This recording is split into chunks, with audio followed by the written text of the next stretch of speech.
Hi అండి, నమస్తే, welcome to God's gift. ఈరోజు మన కిచెన్లో ఒక మంచి డిజర్ట్ని చూపిస్తున్నాను.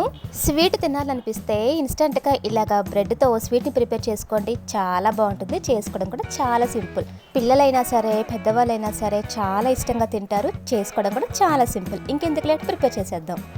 5 బ్రెడ్ పీసెస్ని తీసుకోవాలి. ఇలాగా ఒకదాని మీద ఒకటి పెట్టుకొని మిడిల్లోకి కట్ చేసుకోవాలి. అలానే ఇంకో హాఫ్ పార్ట్ మిడిల్లో కట్ చేసుకోవాలి. ఈ సైజ్ అయితే సరిపోతాయి. ఇలానే మిగతావి కూడా కట్ చేసుకోవాలి. స్టవ్ వెలిగించి స్టవ్ మీద కడాయి పెట్టి ఒక 3 స్పూన్స్ ఆయిల్ వేసుకోవాలి. అందులోనే ఒక 2 స్పూన్స్ నెయ్యిని వేసుకోవచ్చు. మీరు ఆయిల్ ప్లేస్లో పూర్తిగా నెయ్యినైనా వేసుకోవచ్చు. ఇలాగా ఆయిల్ కొంచెం హీట్ ఎక్కిన తర్వాత ఒక్కొక్క బ్రెడ్ ఈ ఆయిల్లో వేసుకోవాలి.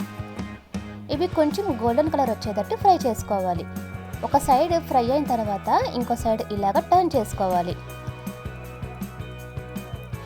ఇలాగా 2 సైడ్స్ గోల్డెన్ కలర్ వచ్చిన తర్వాత ఒక ప్లేట్లోకి షిఫ్ట్ చేసుకోవాలి. మాడిపోకుండా చూసుకోవాలి. ఇలానే మిగతా పీసెస్ని కూడా ఈ కడాయిలో వేసుకోవాలి. కడాయిలో ఎన్నైతే సరిపోతాయో అన్ని మాత్రమే ఒక్కొక్క బ్రెడ్ స్లైసెస్ని ఇందులో వేసుకోవాలి.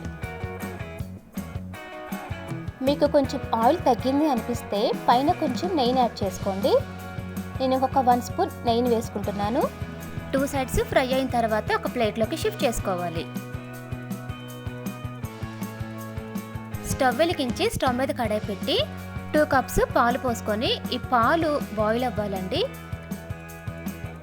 ఇలాగా మధ్య మధ్యలో కలుపుకుంటూ బాయిల్ చేసుకోవాలి. ఒక కప్పులో కొంచెం పాలు వేసుకొని అందులోనే 2 స్పూన్స్ కస్టర్డ్ పౌడర్ వేసుకోవాలి. ఇలాగా ఉండలేమీ లేకుండా మిక్స్ చేసుకోవాలి.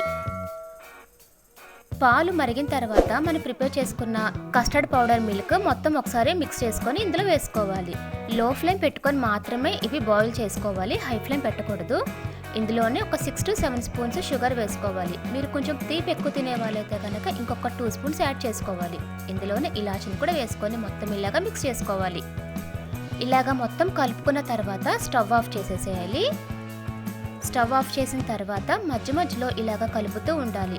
కలపకపోతే పైన ఇలాగ మీగడ కట్టేసి టేస్ట్ అంతగా బాగోదు. కొంచెం చల్లారిన తర్వాత మీకు నచ్చిన డ్రై ఫ్రూట్స్ వేసుకోవాలి. ఇప్పుడు ఒక బౌల్లో ఫ్రై చేసుకున్న బ్రెడ్ని ఇలాగా సెట్ చేసుకొని పైన మిల్క్ని కూడా ఇలాగా స్ప్రెడ్ చేసుకోవాలి. ఇలా కొంచెం పాలు వేసుకున్న తర్వాత ఇంకో లేయర్ ఫ్రై చేసుకున్న బ్రెడ్ని కూడా ఇలాగా మొత్తం సెట్ చేసుకోవాలి. మళ్ళీ ఇంకో లేయర్ పాలు వేసుకోవాలి.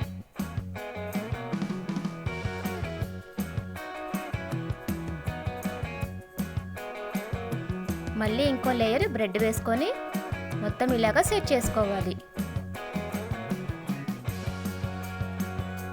ఇంకో లేయర్ పాలు పోసుకోవాలి. లాస్ట్లో కొంచెం డ్రై ఫ్రూట్స్, మీకు నచ్చిన డ్రై ఫ్రూట్స్ ఏవైనా వేసుకోండి.